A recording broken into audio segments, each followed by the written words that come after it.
Hey, salut à tous, c'est Adam Bros et bienvenue dans ce tout nouveau Pop Culture Time. Aujourd'hui, on va parler Marvel, diversité et quota. On va parler de la diversité au sein du Marvel Cinematic Universe.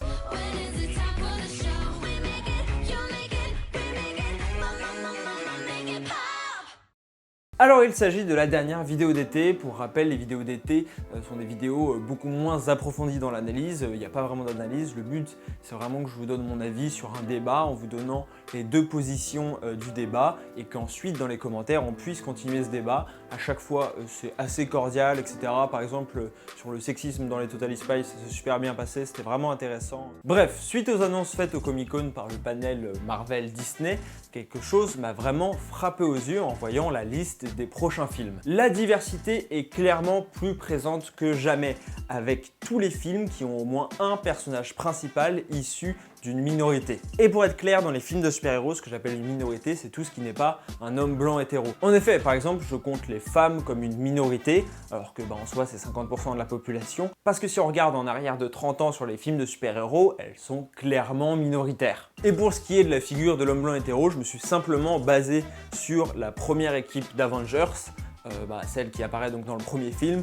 Il n'y a quasiment que ça. Marvel a d'ailleurs pris du temps avant de réagir à ce niveau-là, parce qu'il me semble que dans la phase 1, il n'y a que des films centrés justement sur des hommes blancs, et dans la phase 2, il me semble que c'est aussi le cas. Niveau diversité, c'était moyen. Mais après, il y a eu l'excellente réaction avec Black Panther, qui en plus a cartonné, donc ça a conforté Marvel dans sa nouvelle ligne directrice qui est donc pour plus d'inclusion. Ça mènera alors ensuite à Captain Marvel, qui est le premier film avec une super-héroïne au sein du MCU et qui mènera ensuite à tous les autres films qui ont été présentés au Comic-Con et qui ont donc pas mal de minorités en leur sein. Alors que donc dans les premières phases, il y avait seulement les hommes blancs qui avaient le droit à leur film solo, ou en tout cas un film centré sur eux, dans les prochaines phases, le seul, ça semble être Spider-Man, puisque même Doctor Strange se retrouve avec Wanda, qui est donc une femme et donc issue d'une minorité au sein des films de super-héros, pour le prochain film. Et d'ailleurs, j'aimerais faire une petite parenthèse sur le cas de Spider-Man qui agite actuellement la toile.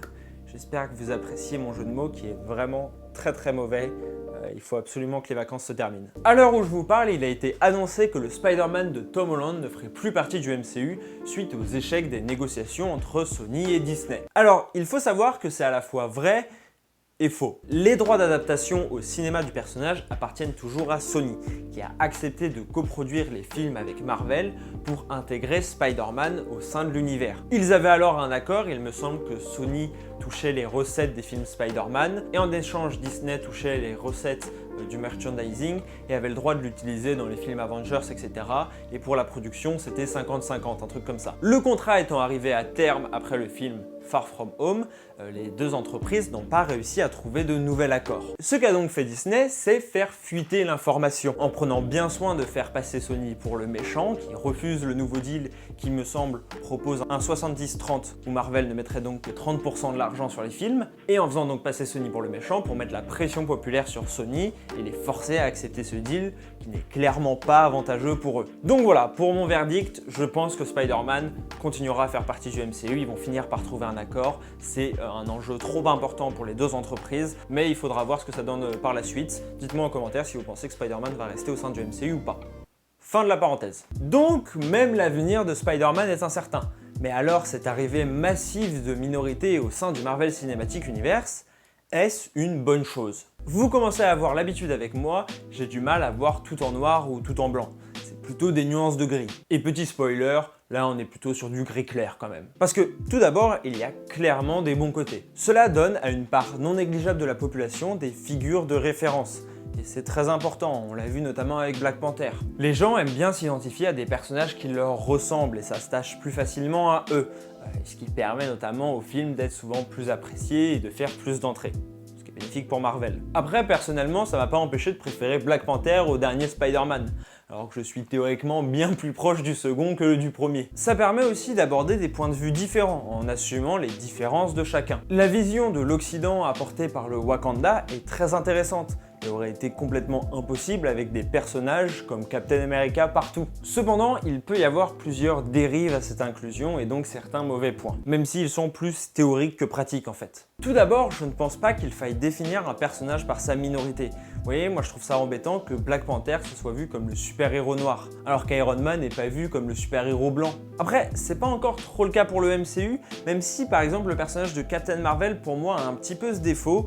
À force de vouloir montrer une femme forte, sans réelle faiblesse, etc., Marvel a créé un personnage surpuissant et qui ne rencontre quasiment aucune difficulté. En tout cas dans son film Solo, on ne la sent jamais en danger, et ce qui empêche un petit peu de s'attacher à elle. Prenons par exemple le personnage de Thor, qui lui aussi est surpuissant, mais qui rencontre de très grandes difficultés et qui est même humilié à plusieurs reprises. Ça n'empêche que ça reste une figure, enfin moins depuis Endgame, mais ça restait une figure vraiment noble, importante, puissante, mais qui avait quand même du mal de temps en temps et devait justement se surpasser. Et je pense que c'est ça qui aide chaque spectateur à s'identifier. Enfin, j'en ai déjà parlé un petit peu avant, mais il ne faut pas oublier que si Marvel inclut autant de minorités, c'est avant tout pour des raisons pécuniaires et non humanitaires ou sociales. Shang-Chi est clairement un moyen à peine dissimulé de draguer le marché chinois, dont le box-office est de plus en plus fructueux pour les films. L'homosexualité annoncée de Valkyrie est quasiment utilisée comme un argument de vente en disant ce film va être bien de qualité car il y a un personnage LGBT,